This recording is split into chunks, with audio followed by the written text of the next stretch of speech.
sorry, did you know that a NASA engineer was the real-life inspiration for the Exorcist movie? And this was kept a secret for 72 years. William Peter Blatty wrote The Exorcist after he read a newspaper article about this story when he was a senior in college. And that's where he got the inspiration for The Exorcist. So his real name was Ronald Hunkler, and this all went down when he was only 13 years old. Now, he died in 2020 from a stroke, and all this came to light in 2021. And the reason no one knew his real name is because the stories were all published under the name Roland Doe or Robbie Mannheim. So he had an Aunt Tilly who was really into spiritualism, and she taught him how to use the Ouija board. Then weird stuff started happening. They started hearing dripping around their house. They couldn't find the source.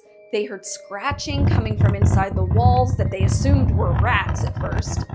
This went on for 10 days, and then it suddenly stopped, and the next day, Aunt Tilly died. Then Ronald started acting weird. An exorcism.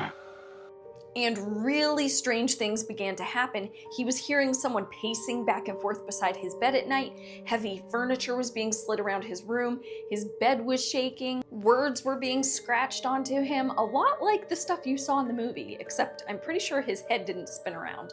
They went to their local church first for help, and when that didn't pan out, they ended up going to the Catholic Church, and the Catholic Church was like, yeah, this dude needs an exorcism.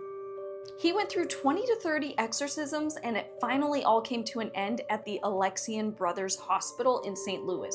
Now, a statue was brought in of Our Lady Fatima and was put on the floor where they were doing the exorcisms in the hospital. Now, in the 70s, that wing of the hospital got torn down, but it's said that supposedly that statue is still on the lower floors of the hospital. You guys, he worked for NASA for 40 years and apparently was terrified that his work colleagues would learn of his childhood story.